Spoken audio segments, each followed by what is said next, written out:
Mark Rogers here. It is Saturday morning coffee, and let's talk a little bit about money. And there is some news coming out. I'm all about sharing news that is going on out there that impact retirees, but it's impacting all of us, even all of us that are working here. And there's a piece of research that I just heard and saw, alerted by my good friend Jim Wisdom down in LA area. Jim, good to see you on the show. Thanks for jumping on this morning. Great to see you, Mark, and appreciate you having me on.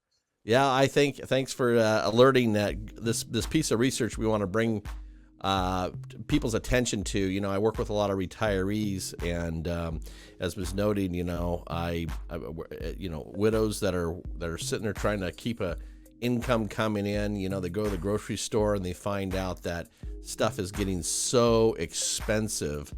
And so we're just looking to figure out how do we provide some solace, because as this one client was just telling me, she was looking at the tomatoes in the grocery store and didn't want to buy tomatoes for her tacos. And this is very real, isn't it, Jim, with our clients in retirement? Absolutely, absolutely. I've been in the healthcare, insurance, financial services industry for many, many years, and I remember an actuary, a senior underwriter that came to work in the Cigna Group sales division in the early, let's see, it was the mid '80s. Yep. And back then, inflation was pretty high, and I didn't understand why it affected healthcare services, what doctors provide. And he said, think about it, Jim. Like, the price of oil was going way up. Right. He said, anytime you transport a product from, so I think we felt it in the economy over the last several years, and the cost of oil affects so many different aspects of our economy. Anytime you have to move a product from point A to point B, like your tomato example, it's going to go up. It's Yep. substantially in some cases. Well, and not to mention wages as well, right? Wages, people are wondering why, I live in Washington State on the east side, and the economy is apparently suffering on the west side, and the the minimum wage just keeps going up and up and up. And so you go into a restaurant now and you're trying to just have a normal dinner, and you get sticker shock now looking at the menu. Well, I Yeah. live in California, and they just passed. Actually, this law is going to take effect on April the 1st. The minimum wage for fast food restaurants that have 60 or more locations is going to increase from $15 an hour to $20 an hour. So, and we're getting sticker shock already. So, what I think is going to happen after that is, like you said, the wages are going up. So the employers have a choice to make. Do they want to lay people off? They want to go to more robotics. It's unsustainable. You know. Yeah. So let's jump into this research here, and this is the piece that you brought before our attention. It's the 2024 cost of money from the National Bureau of Economic Research, and this just came out here just in the recent days. Is that correct? Yes, this is a study came out last month. Larry Summers, who is the past Treasury Secretary during the Obama administration, and a few other of his associates, Harvard economists. Larry Summers was also a past president of Harvard University, and Okay. then one of his associates from another entity, and I don't have it in front of me, but it's in the first page of that paper. Sure. Anyway, the point he's making is that the economists are really missing the boat, and in this Fortune article that we talked about the other Yep. day, says blame the Fed's inflation fighting for why Americans are miserable about the economy, according to Larry Summers and a bunch of other top economists. And so, yeah, I'm happy to So talk about that this morning. let's just jump over there. So Forbes, just to be clear, Forbes just launched this. We're recording this on March 23rd, Saturday, March 23rd, and they just launched it here this morning because, as you said, this topic is going to be very probably. What did you say, Jim? It was going to be rippling across the media in terms of this piece of report. Yeah, Larry Summers, he's a Democrat, but he's an independent thinker, and he's often a thorn in the side of the Democrats because economists. tend to be not nearly as political as the other folks in the administration. And he tries to call it like he sees it. And, he thinks the Fed has not done a very good job in getting a handle on inflation. And you remember during the COVID pandemic, we spent trillions at almost 0% interest rates. In fact, when I read this study, I went back and looked at that. We were showering this economy with money, Mm, and the interest rate was almost 0%. mm. And so sooner or later, um, inflation increases when you're pouring all this money for the same amount of goods and services. And the way to fight it is to increase interest rates. And that's exactly what they did over the last several years. But when you increase interest rates and you buy a car or you take out a credit card or you buy a home, the cost has skyrocketed over the last 2 or 3 years. So we've gone from an economy like the first pandemic in 100 years, where, and by the way, they used models during the recession, or excuse me, the Great Depression, Yes. Okay. when they were going through the pandemic. So we went from that scenario to, okay, we got all this money in the economy. Now, how do we slow things down? Got it. And so that's kind of where we're at now. And So he doesn't think that our Fed chair has done nearly as good a job of handling this slowdown as he should have. let me just read a piece out of the Forbes article here, Jim. Numerous commentators, especially those defending President Biden's economic record, have puzzled over why Americans are sour about the state of the U.S. economy. Unemployment rates have returned to pre pandemic lows, but currently point out that the official rate of inflation is declining. So, why are Americans ignoring the view of many experts that the economy is doing well? According to the striking new paper, with the one which we're referring to, by a group of economists from Harvard and the International Monetary Fund, headlined by former Treasury Secretary Larry Summers, the answer is that Americans have figured out something that the experts have ignored. The rising interest rates are as much as a part of inflation as the rising price of ordinary goods. Concerns, quote, concerns over borrowing costs that have historically tracked the cost of money are at its highest levels since the 1980s.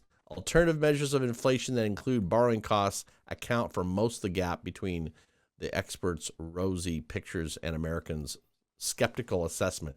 So, like you said, if you're buying tomatoes for tacos, you realize that the tomatoes now are $4 or $5 a pound. That's a big deal. It's But a your substantial increase. Yeah, it's a substantial increase, and everybody's affected by it, but particularly those who borrow. Like if people don't have a lot of debt, got it. they're not going to notice this as much. Like if you buy a home. Yep. If you're not buying a home that year, Yep. you're not borrowing. If you're not buying I a see. car that year, you're not borrowing. But if you got any credit card debt, um, you know, the interest rates have gone up from like 10% 2 or 3 years ago. They're now up to 20 to 25%. I heard that for homes, I've talked to several people years ago, 3 years ago. They were so proud about their 2.5% fixed 30-year mortgage, then or 3%. Now it's around 7%. And Mhm. then car loans are around 10%. And so the people that are really feeling it are people that have the, credit card debt, car loans, and also buying homes. And that's why people are afraid to buy homes right now, because the cost is so high, and cars too. So, so that's interesting perspective. And just to recap what you just said, those that are borrowing in any kind of fashion are finding out that this is expensive. Explain the phrase that's going across the bottom. We picked that up from the article. Consumer prices no longer include the price of money. Explain that a little bit. How consumer Oh, prices no longer include the price of money. okay. In the early 80s, the consumer price index included the cost of money, or the cost of, like, when you buy a home, Mm-hmm. the financing costs were built in. Now, I didn't know this until I read this recent study by Mr. Summers. Hmm. They removed that. They removed that because they thought it was too much volatility in the CPI. So they took it out. And now what they do regarding home prices, or have since the mid 80s, is they ask the homeowner, how much would you rent your home for? Mm-hmm. Well, that doesn't include the cost of borrowing, the cost of a mortgage.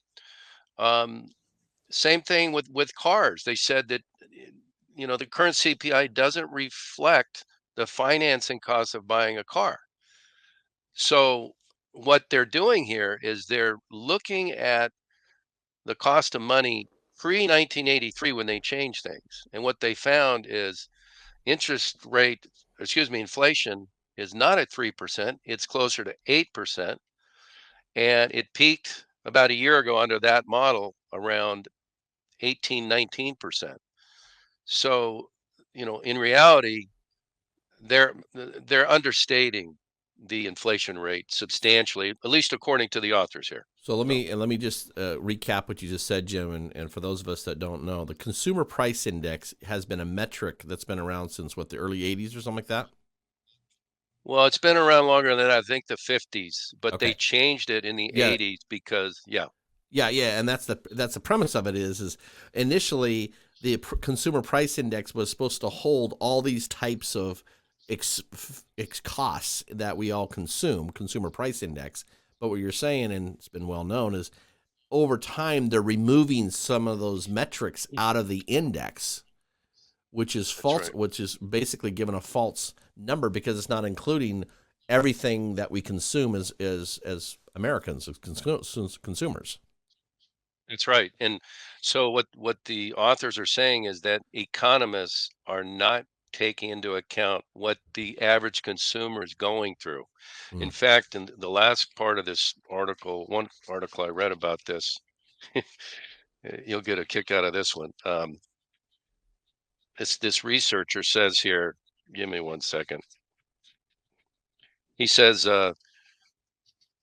he calls out the inflation figures as bogus, saying that the stats are juiced to mislead policymakers. And after reading this study, I agree. But conventional wisdom is, the CPI is not a perfect indicator, and it has changed over time.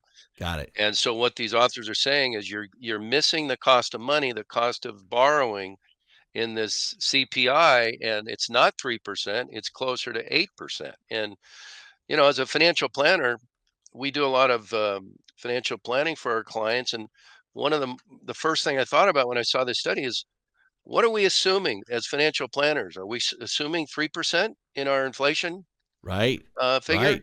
If Yep. we are, we are potentially significantly understating the cost of a client's living standard, and it can really throw somebody's financial plan out of whack when you look out to life expectancy. Boy, Jim, you're bringing up an interesting point on that because yeah, with my software, we put in there whatever we think inflation is, and you're opening my mind. And the fact is, like you said, the 3%, we are heavily underestimating possibly. And as I said, you and I both heard when we're using these modeling softwares to go ahead and stress it out on paper, right? Before we get there, let's stress it out. Let's put an inflation on that software for 5 or 6% or 7%. Let's put it on there and find out where do we run out of money in retirement, right?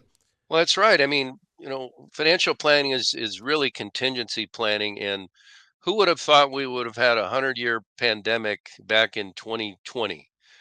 But the nice thing about the type of planning that we're able to do for our clients is we can throw those scenarios into the model and say, let's look at inflation at 5, 6% for the next 10 years. Or let's look at it at 8% for 3 years, and then we'll knock it down to 4 or 5%. Rather than just assume it's going to be 3% forevermore. That's just like, Mark, and you know this, if we assume that our clients are going to earn 5% on their investment Yeah. portfolio, well, it might average 5%, but it could be negative 5% the first year, plus 10% the second year, and it's just not reality, you know? Yeah. No, it's and I just would like to end on this note. I think it's a very positive note to end on. Basically, is what you've mentioned today, Jim. Is you brought to our attention this piece of research, and now we're going to see all the media outlets, or at least the important ones. We've seen Barron's and Forbes and others going to show up with this article, this piece of research showing that we may not know what truth is when it comes to inflation here. We may not be given the truth, and so it's becoming aware of that. Secondly, if you don't do financial planning, and financial planning is a big word, if you will, but it's not that difficult in terms of if you have the right knowledge in the software, we're able to put that in there, Jim, right? We're able to put that in there and help someone sit down and say, you know, you got your cable bill, you got your groceries, you got your car payment, you line it all out in there, right? And we put and I don't know about yours, but we can put individual inflation rates in some of these. You know, I just had a brand new widow just tell me here just the other day, another one tell me, she's like, Mark, she says, do you know how much is cable TV? You know, husband passes away and she has no money left, right? And it's like $200 to $300 for all the media stuff, you know, the cable stuff. And she's cutting it all out because she says, when we first started, it was, you know, $75. Now it's $200. So we have to understand inflation is creeping in various ways, and planning for it on software is critical. And as they tell my clients, let's review it every year. If you want to sit down and review it, let's review it every year. What do you say about that? I agree 100%. And, you know, an associate of mine says, look, we always show our clients net income after tax adjusted for inflation. Beautiful. And so those two variables, what are the taxes going to be? What's the inflation going to be? Nobody wants to see, you know, gross income, because that's before Uncle Sam takes their part, Yeah. and whatever state you're living in take their part. And then inflation, it's the most insidious of all. It just, you know, it affects our cost of living substantially. And right now we're going through a time where I think we're told inflation is 3%, and it looks to me like it's a lot greater than 3%. Right, right.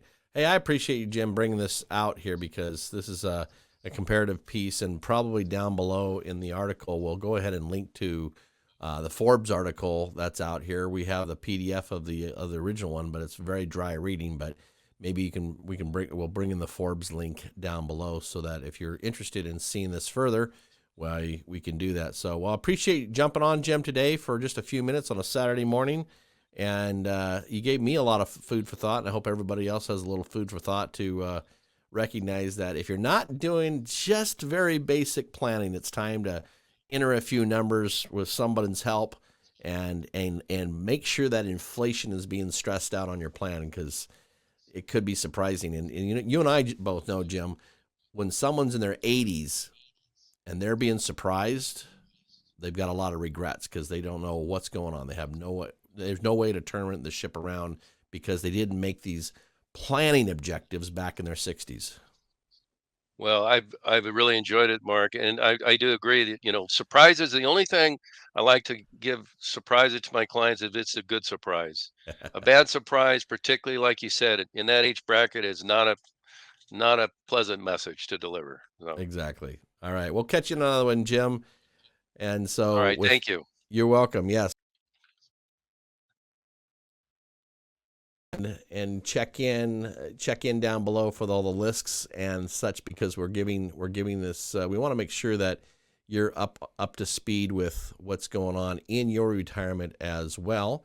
And so with that, Mark Rogers just signing off here. Jump on another broadcast. Make sure to like, subscribe, and share the channel here, because it's important that this information is coming out relative, because as I said before, there's a lot of artificial intelligence going on out there, folks, and make sure you're not listening to artificial intelligence, because it's real experience like Jim has, and myself and others who've been in the business and helping folks. It's good to have that real world experience. All right, very good. We'll be catching you very soon. Take care, and here's to your success for your retirement.